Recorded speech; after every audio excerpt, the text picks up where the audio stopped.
Bien, hoy vamos a hablar de otra presentación frecuente y esta presentación frecuente tiene un patrón, un pattern reactivo que se llama alopecia clínicamente no inflamatorias.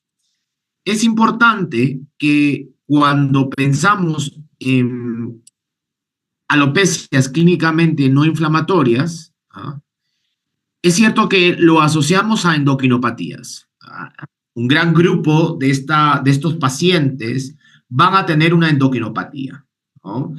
Y la pregunta sería, ¿cuándo pensar en endocrinopatía? Es decir, ¿es suficiente que tenga una alopecia simétrica clínicamente no inflamatoria para decir que es una endocrinopatía? Y voy a empezar de atrás para adelante. Es decir, no es suficiente que el paciente tenga una alopecia simétrica, no inflamatoria, para decir que hay una endocrinopatía. Ustedes pueden ver en pantalla dos pacientes. Un paciente, el de la izquierda, es un Doberman Pinscher con una alopecia que uno lo divide en dos, es simétrica y es clínicamente inflamatoria. Y acá ven a un poodle que si lo dividiéramos en dos, no vemos el otro lado, pero también es, si lo dividimos, lo partimos en dos, es clínicamente no inflamatoria. Pero vamos a ver que además de ser una alopecia clínicamente no inflamatoria, tiene otras características para poder pensar en una endocrinopatía. La segunda, que creo que es importante, es que estas enfermedades, estas endocrinopatías, al comienzo no aportan, mejor dicho, una endocrinopatía pura no aporta al picazón al paciente. Entonces estos pacientes no tienen prurito de inicio, es decir, al inicio de la enfermedad. Puede que en el camino este perro le pueda dar una infección, una piodermia por estafilococcus en los intermedios y por eso tenga el prurito. Puede ser que este perro pueda tener una demodicosis también y ver un cuadro mucho más distinto que el que estamos viendo en los pacientes de las fotos del slide o de la diapositiva. Además de esto, sabemos que estos pacientes con endocrinopatías son perros adultos viejos, geriátricos.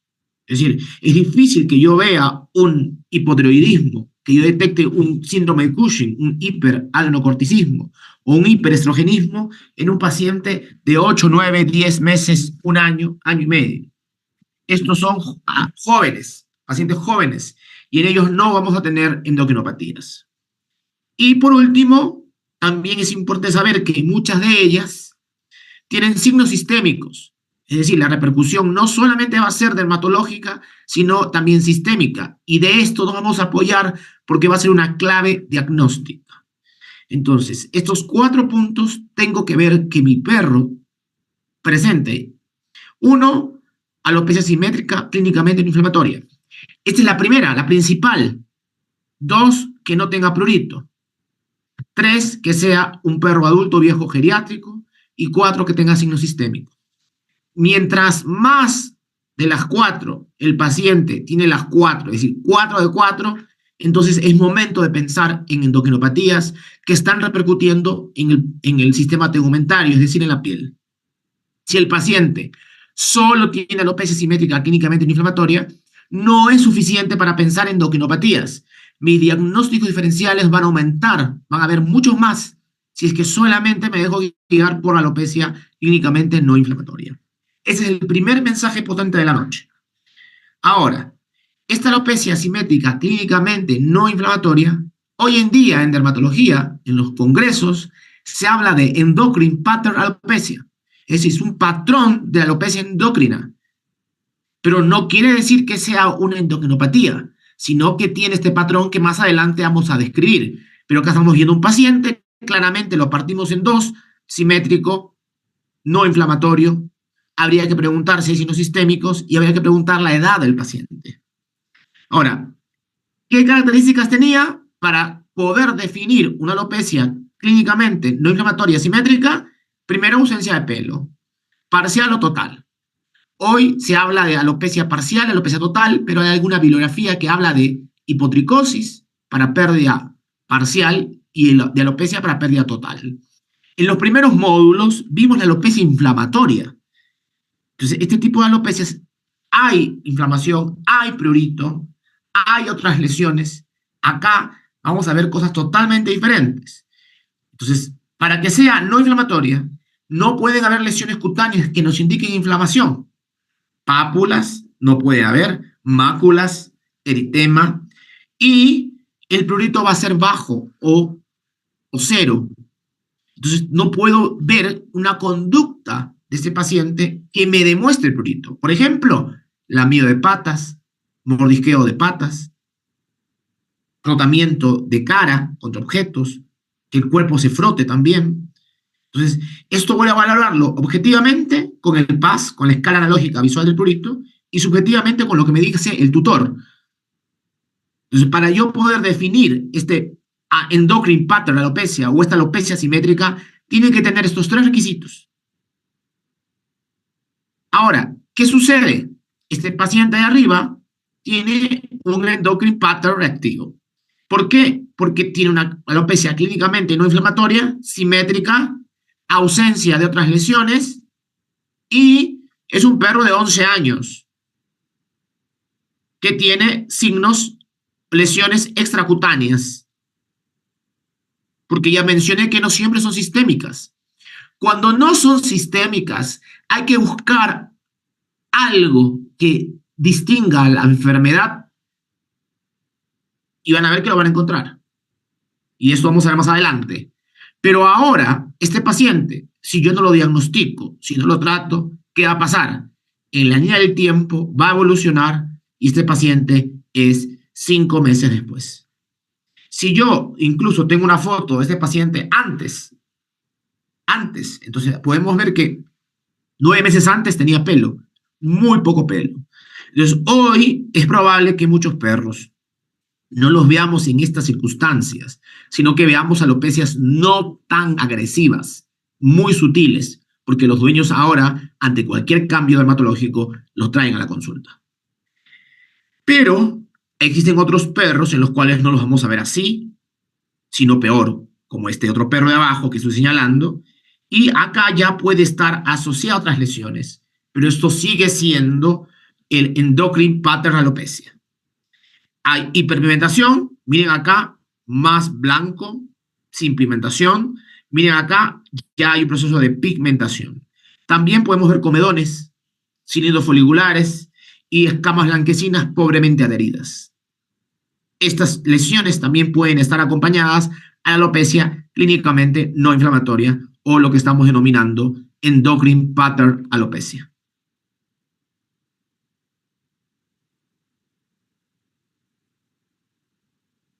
Yo les dije que un paciente que tiene una alopecia clínicamente no inflamatoria no es suficiente este criterio para decir que estoy ante una endocrinopatía.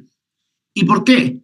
Porque las alopecias clínicamente no inflamatorias se pueden desarrollar principalmente por dos patomecanismos.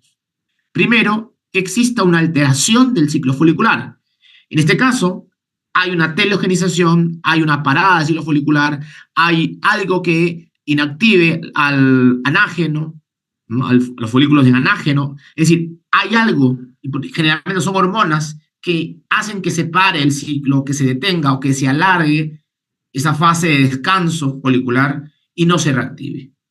En este grupo de enfermedades tenemos las endocrinopatías, pero también vamos a ver que hay algunas, como el efluvio telógeno o telogénico o el efluvio anágeno, que no son endocrinopatías, pero también por su patomecanismo estarían dentro de las alteraciones del ciclo folicular. La buena noticia es que estas enfermedades no tienen, ahora vamos a ver, signos sistémicos, que esa sería nuestra primera clave diagnóstica. Y por último tenemos las alteraciones de la morfología. Estos pelos, perdón, van a nacer, van a crecer, mejor dicho, mal, o displásicos, alterados, en forma, en tamaño. Y dentro de estas alteraciones de la morfología del folículo, del pelo, tenemos las displasias foliculares, la alopecia por ilusión de color, las displasias de pelo negro, la alopecia patrón, la alopecia canina recurrente y la alopecia X. Ahora, como hemos visto, no solamente tenemos que pensar en endocrinopatías, Por tal motivo, nuestro diagnóstico diferencial aumenta muchísimo. Miren, 1, 2, 3, 4, 5, 6, 7, 8, 9, 10, 11. Si yo solamente abordo al paciente y me quedo con alopecia clínicamente no inflamatoria, tenemos 11 diagnósticos diferenciales. Y esto nos puede distraer, nos puede hacer equivocar. Entonces es importante que nosotros tengamos claves diagnósticas que nos ayuden a decir, esto de acá no puede ser, esto sí puede ser, y que reduzcamos al 50% los diagnósticos diferenciales. Entonces, para eso existen claves, y la primera clave diagnóstica que ya la mencioné son los signos clínicos o los signos sistémicos o extracutáneos. Estas enfermedades tienen signos sistémicos o extracutáneos, tanto el hipercorticilismo o el síndrome de Cushing, el hipotiroidismo y el hiperestrogenismo. En cambio, las que están de rojo no tienen signos sistémicos. Entonces, a priori, si yo tengo signos sistémicos o signos extracutáneos específicos, por ejemplo, de hiperestrogenismo, que vamos a ver ahora, automáticamente quito todo lo que anulo las alteraciones de la morfología del folículo y del pelo y anulo los efluvios. Ahí en esta primera situación diagnóstica es muy fácil, porque basado en los signos sistémicos o extracutáneos típicos de cada una de esas enfermedades, puede ser mucho más fácil el diagnóstico. Pero no siempre el paciente o el tutor menciona de que puede ser capaz de reconocer estos signos sistémicos o no aparecen. Por tal motivo, el problema sería que el dueño nos diga no hay signos sistémicos o que tal vez la enfermedad recién la está expresando, le han reconocido muy pronto y por eso no expresa lo que expresaría un perro en el tiempo. Incluso estos signos extracutáneos también pueden ser muy sutiles y de repente no son reconocidos por los clínicos. Pero es importante este primer punto. Si encuentran, se les hace fácil. Si no encuentran o no saben o te dicen que no, no puedes descartar. Y ahorita vamos a ver por qué no se puede descartar. 6 signos sistémicos, entonces tenemos poliuria, polidipsia, polifagia. Y habría que preguntar si el perro orina mucho, toma mucha agua y come mucho. Y mi pregunta es, ¿en qué enfermedades pensaríamos si el perro tiene una alopecia clínicamente no inflamatoria con poliuria, polidipsia, polifagia? Activémonos. Esta es sencilla, pero permite darnos un orden. Creo que todos pueden contestarla. Muy bien, Katherine, ¿cómo estás? Espero que bien. Lo primero sería pensar en síndrome de Cushing. Y si tengo hipotermia, bradicardia y mixedema, ¿en qué pensaría?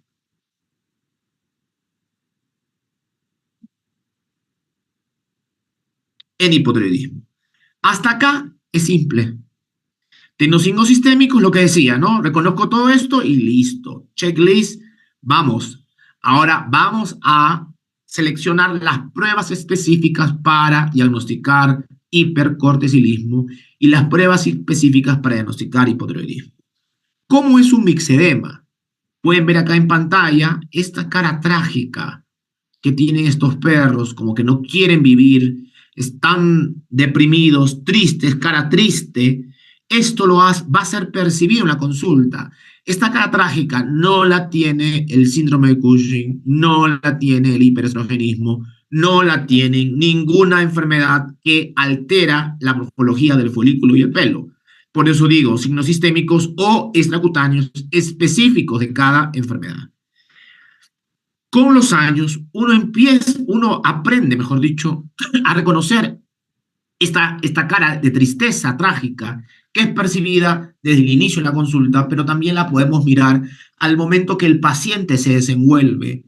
Un perro anciano es importante dejarlo libre para que se desplace en la consulta y podamos ver su comportamiento, que en la camilla a veces no podemos verlo. Pero también hay algunas razas, por ejemplo, como el Schnauzer o el Beagle, ¿no? Estos perros son muy activos, son muy hiperactivos, ladran, se mueven cuando uno los manipula, y es difícil ver un Schnauzer quieto, que no se mueva, que no jadee, que no ladre, que no... Entonces, cuando yo tengo un perro de 5, 6, 7 años en la camilla y lo dejo ahí y parece como si lo hubiera encantado. No sé si en otros países también hay el juego de encantado, ¿no? Uno dice encantado, por lo menos así jugaba yo cuando era pequeño, y tenías que quedarte quieto. Y tenía que ir a desencantarte para que te puedas mover. Tal cual, tal cual es este perro, ¿no? Esos perros se quedan quietos, parece que se hubieran inmovilizado, y uno dice, no, ese no es el comportamiento de un perro. Pero en general es importante dejarlos un rato, 5 o 10 minutos, en el consultorio, cerrar la puerta para ver cómo se comporta, cómo se mueve, cómo se desplaza, porque son perros siempre viejos y mucha gente va a pensar, por ejemplo, estos perros sabemos que tienen retraso mental, porque el AT4 es una hormona, la hormona de la actividad celular. Entonces estos perros se les va a bajar todo su metabolismo, van a estar tontos, un retraso mental y todo lo van a hacer lento, van a parecer una tortuga, no un perro, y eso tenemos que captarlo en la consulta. Entonces, tenemos que llegar a la capacidad de mirarlo. Como pueden ver, estos tres perros también tienen una alopecia en el plano nasal. Entonces, si yo tengo un mixedema, una cara trágica, y una alopecia en el plano nasal, y tengo una alopecia clínicamente no inflamatoria, no prurito, perro, estos normalmente vienen 3, 4 para arriba, ¿no? Tengo que pensar en hipotiroidismo. Y mi diagnóstico diferencial, mi primer diagnóstico, el más probable, sería hipotiroidismo. Ojo que ahora vamos a hablar del alopecia en el plano nasal, porque antes se pensaba que era única en el hipotiroidismo, y hoy sabemos que no. Vamos a ver que hay otra enfermedad más adelante que también puede cursar con hipotiroidismo, con alopecia en el plano nasal. ¿Por qué les digo que si es que no encontramos poliuria, polidipsia, no podemos descartar las endocrinopatías? En ese trabajo muy interesante que se ha publicado el 12 de junio del 2024, es un póster que se va a presentar en el Congreso Mundial de Dermatología del 25 al 29 de julio de este año en Boston. Y esta clínica, Dermatology Clinic, es la clínica del doctor Griffin. Y es una clínica muy grande. Tiene muchas sedes en todo Estados Unidos. Y ellos han hecho un trabajo revisando perros con hiperanocorticismo para ver, que se refieren a dermatología, para ver qué signos son los más comunes que se puedan detectar, ¿no? Entonces, habían como 400 perros entre el 2020 y el 2023, y lo que de esos 400 perros solamente cumplían los requisitos para evaluación, es decir, habían unos requisitos de inclusión al estudio, había que tener pruebas, etcétera, etcétera, para estar seguros que tienen un hipocorticismo, y de esa cantidad de perros, solamente 30 cumplieron los requisitos, ¿no? Los criterios de inclusión. Entonces, miren que había historia de prurito en 26 de 30 perros, y uno diría, pero Gino, tú me acabas de decir que esta enfermedad no genera prurito, pero cuando vamos a ver si había una enfermedad concurrente, ¿no?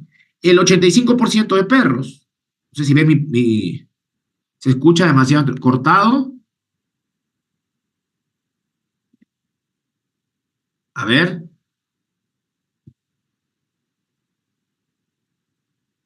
los demás también están escuchando, ¿sí?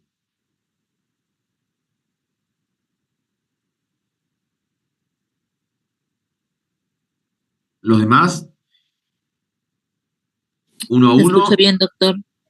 sí, ya. Me habían asustado porque ya no sé qué iba a hacer. Bien, y lo que les estaba diciendo es que la mayoría de perros, porque dicen, ¿no? Acá había prurito, historia, pero sí se ve en puntero, ¿no es cierto? Había una historia de prurito, ¿no? En 26 de 30 perros. Es decir, el 87% tenían prurito. Pero cuando vamos a ver el por qué, se van a dar cuenta que la mayoría de perros, ¿dónde está? Tenían, acá está, 22 de 26 perros tenían una dermatitis atópica. Y ahí explica por qué tenían prurito. ¿Ah? Es decir, el prurito no viene del hiperanocorticismo. Ahora, ¿qué era común? las infecciones bacterianas, superficial bacterial pioderma. Era muy común de encontrar y se encontró en el 73% de perros, 22 de 30. Entonces, también tenemos que tener ojo en esto. Estos perros van a tener infecciones secundarias, bacterianas. Y yo siempre trato de hacer terapia tópica, pero cada vez que he visto perros con Cushing, la terapia tópica no me termina convenciendo. Y sí recomiendo hacer cultivos y antibiogramas y empezar con antibióticos basados en los cultivos y antibiogramas. Si quieren empezar de inicio, nosotros empezamos con amoxi, con ácido clavulánico, pero lo asociamos con fobia, que es fotobiomodulación, hasta la espera del cultivo y antibiograma. ¿Por qué? ¿Por qué empiezo con antibióticos? Porque estos perros normalmente tienen infecciones urinarias, tienen una repercusión totalmente sistémica. Entonces, es difícil que solamente bañándolos, lavándolos, con el cortisol no se va a regular de un día para otro. Entonces, creo que va a ser mucho más beneficioso la terapia sistémica antibacteriana, sobre todo cuando veo que estos pacientes, la mayoría tiene infecciones bacterianas. ¿Mm? Y de paso voy a ayudar también al sistema urinario, porque casi siempre tienen cistitis. Ahora,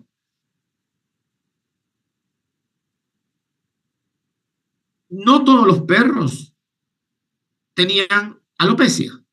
Miren que alopecia solamente encontrábamos en el 50% de los casos.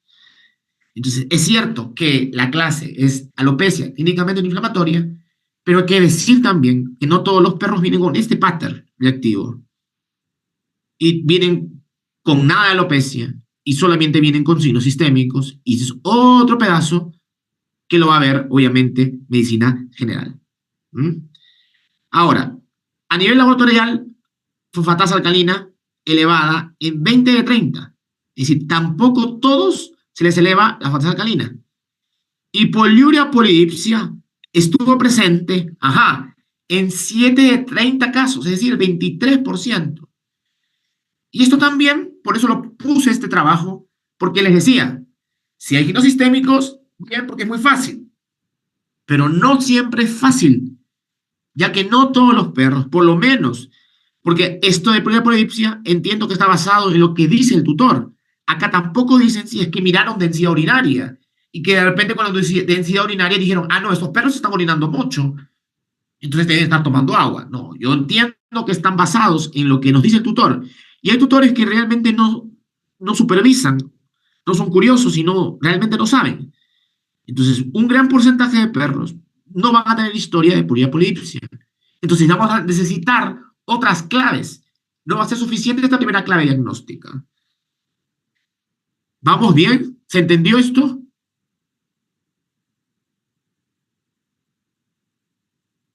Me dicen sí, sigamos entendiendo. No, no se entendió. Repita, ¿qué no se entendió? Digamos algo. Y habíamos visto que no solamente vamos a ver poliuria, polidipsia, polifagia, ¿no? No solamente vamos a ver mixedema, sino, ¿qué es lo que estoy señalando acá en la flecha? Esto es un macho, miren, no es su papiloma. ¿Qué cosa es?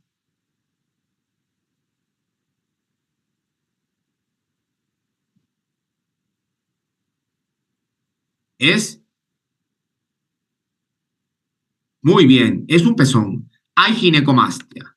Entonces, esto es un signo clínico específico. No van a encontrar ginecomastia, agrandamiento de los pezones en hipotiroidismo. No van a encontrar agrandamiento de pezones en hiperadenocorticismo. Lo van a encontrar en hiperestrogenismo. Ahora, ¿cuál es la segunda clave?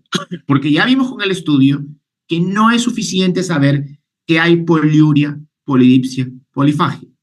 La segunda clave, y es muy potente, es la raza. La raza ya me puede decir qué camino, qué punto más, pero digo ya, tiene signos sistémicos, bien. Ahora, veo la raza. ¿Concuerda? ¿No concuerda? Es un punto más.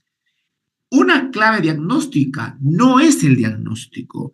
Esto me va a dar orden para yo decir quién va primero en mi lista de diagnósticos diferenciales, quién va segundo y quién va tercero. Entonces, ¿qué sabemos de las razas?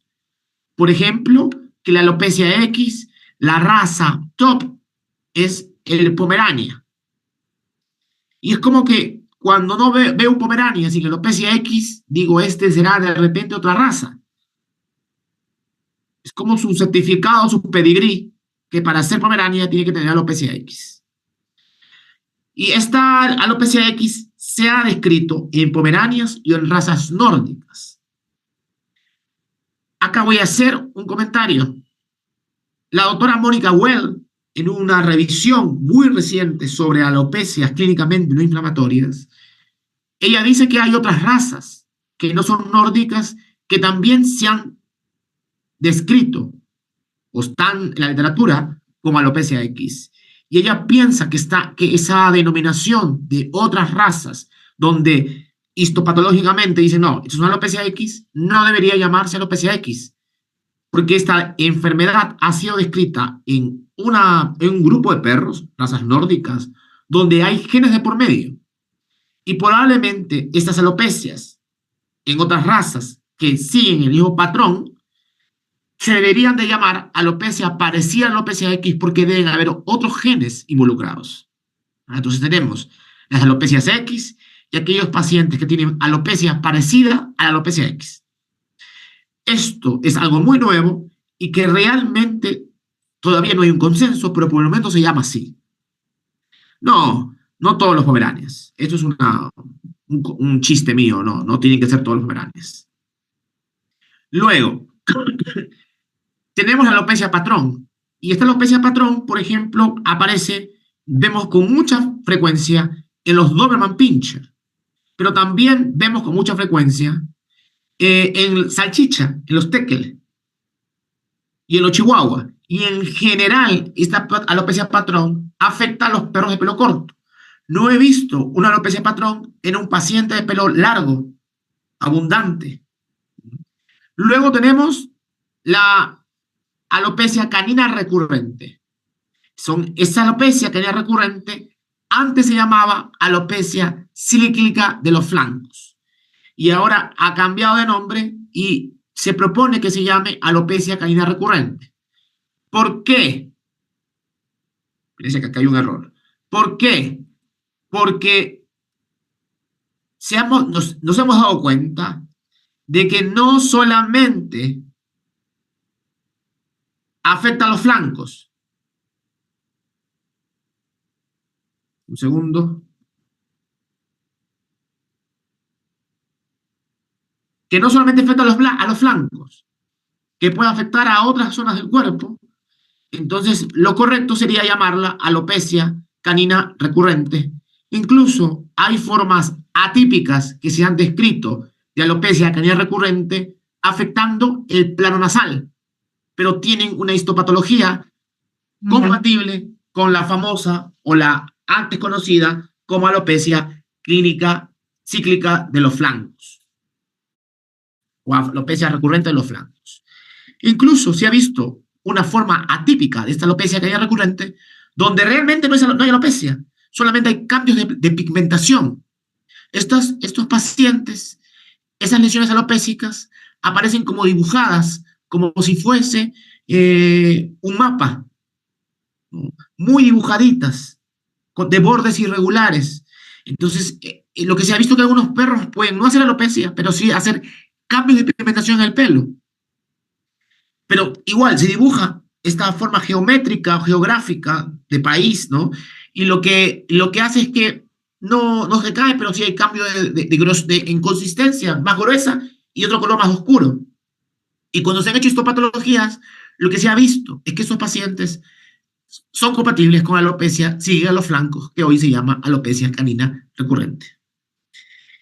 Y lo que cambié, porque no decía esto, es la alopecia por ilusión de color, que esto va a afectar a perros de bicapa y tricolor. Es aquellos perros que tienen dos capas de color o 3 capas de color. Es difícil que uno pueda tener una alopecia de polilución de color en un perro de un solo color. No digo que no es imposible, porque hay algunos razas descritas, pero la mayoría son de capa o bicolor, tricolor, o si queremos incluirlo, aquellos perros de un solo color, pero son colores mutados. No son colores puros, sino son colores, mezcla de colores. Por ejemplo, el famoso labrador plateado, ¿no? Entonces, como podemos ver, algún grupo de enfermedad está relacionado a alguna característica fenotípica del perro o incluso a la raza como tal. Eso no quiere decir que no pueda encontrar en otras razas, pero eso es una clave diagnóstica. De todas estas, ninguna tiene signos sistémicos, porque recuerden que todas estas pertenecen a, perdón, pertenecen a las alteraciones de la morfología y de la morfología en el crecimiento del pelo o del folículo. Y había mucho que ninguna de estas tiene efectos sistémicos. Entonces, ¿cómo reconozco? Porque hay cosas peculiares de cada una de ellas. Tercera clave diagnóstica. Localización de la alopecia. Ya mencionamos que existe el endocrine pattern alopecia. Y esta endocrine pattern alopecia vamos a definirla como tal cuando veamos alopecia en el cuello y o tronco, cara posterior de los muslos, periné y cola. Este paciente que están viendo en pantalla tiene una endocrine pattern alopecia. Sin embargo, ¿qué raza es? ¿Alguien me puede decir qué raza es? ¿O qué raza creen que es?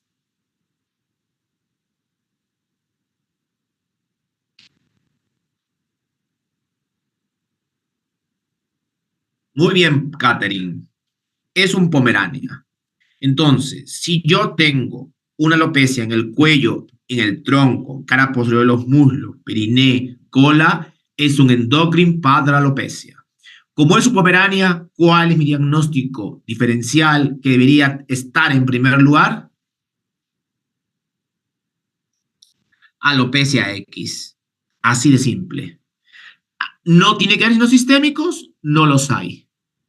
Entonces, que no tenga signos sistémicos aumenta las probabilidades de diagnóstico de alopecia X. ¿Qué otra cosa más podría ayudarme? Estos perros, muchos de ellos, se va a tener que hacer biopsia, aunque tengo ligera impresión que muy pronto la dermatoscopía va a evitar las biopsias. Pero hay algo interesante con respecto a las biopsias, que cuando estos perros se toman biopsias en el punto donde se saca el trozo de epidermis y dermis, luego de unas semanas crece pelo en ese punto. Entonces, esto también es un comportamiento muy peculiar de la alopecia X. Y se han descrito, por ejemplo, bulldog francés, donde se han raspado profundamente, han hecho un raspado cutáneo profundo y en esa zona le ha crecido el pelo. Hacen biopsia y sale compatible con alopecia X, pero es un bulldog francés. Entonces, esto es una alopecia parecida a la alopecia X. Sería el nombre correcto. Y no solamente tenemos el pattern alopecia o endocrine pattern alopecia. ¿Qué pasa si yo tengo una alopecia en los flancos y o área dorsal de nariz? ¿En cuál de todas esas enfermedades uno pensaría? A ver, en displasias foliculares, en alopecia por ilusión de color, en displasia de color negro, en alopecia patrón, en alopecia canina recurrente o en alopecia X. ¿En qué pensarían? Si solamente, muy bien, está imparable, Catherine. Y si tengo en los pabellones auriculares,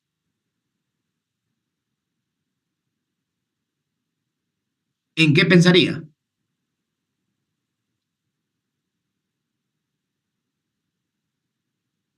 Detrás de los pabellones auriculares, alopecia patrón. Así es. Entonces, Es cierto que en las otras, por ejemplo, en una displasia de pelo negro es el tronco, en una alopecia por ilusión de color es el tronco, en una displasia folicular es el tronco. Si es de color negro, quiere decir que si hay, este paciente es probable que sea de bicolor, bicapa, y las áreas blancas, otro color, se mantengan intactas, y solo las áreas negras son las que se caen si hay una displasia de pelo negro. ¿Sí? Entonces, todo esto, todos estos detalles nos van a ayudar a diagnóstico.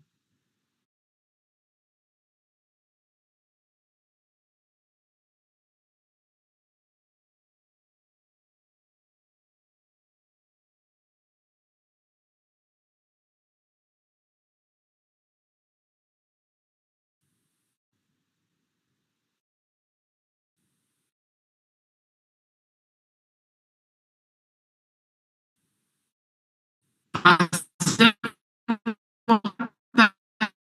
clave diagnóstico. Entonces,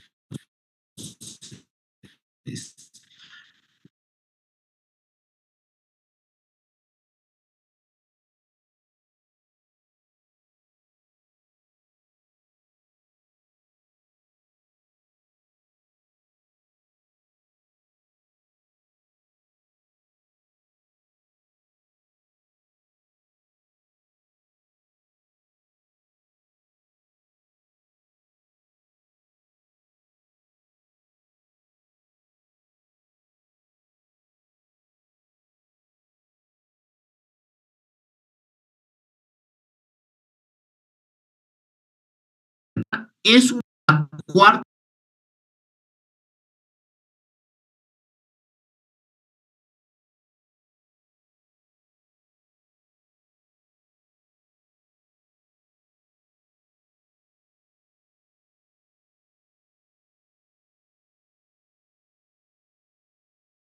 Bueno, por lo menos aguantó más de lo que imaginé, porque acá está todo inestable.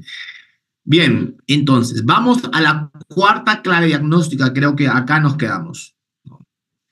Que veamos otras lesiones que pueden pasar desapercibidas por nosotros y tal vez pueden indicarnos, pueden ser determinantes para indicarnos algo.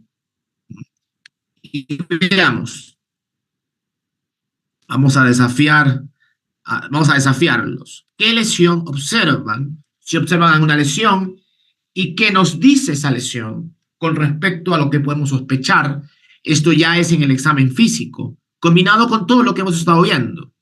¿Alguien se anima?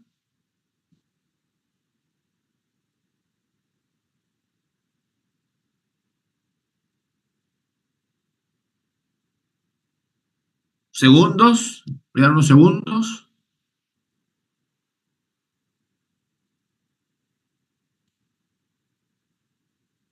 Vamos.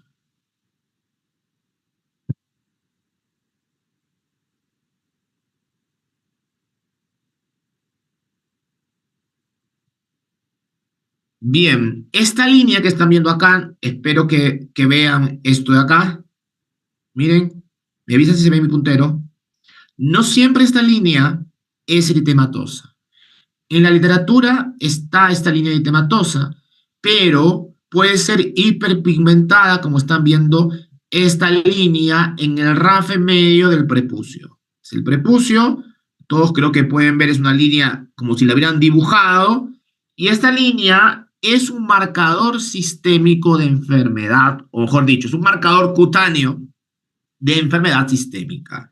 Y si ustedes ven esto en un paciente anciano con una alopecia clínicamente no inflamatoria, no prurito, hay que pensar en tumor, en un tumor testicular. Un tumor testicular. Y automáticamente lo que me tiene que llevar es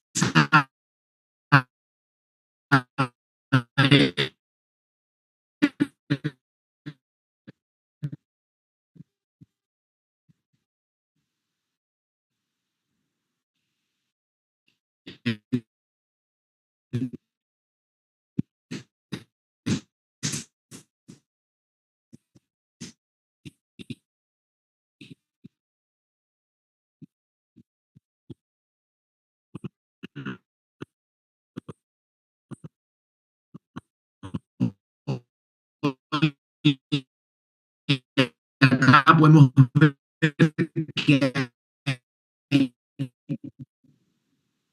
un solo testículo, no está el otro, y hay que buscarlo, ¿no?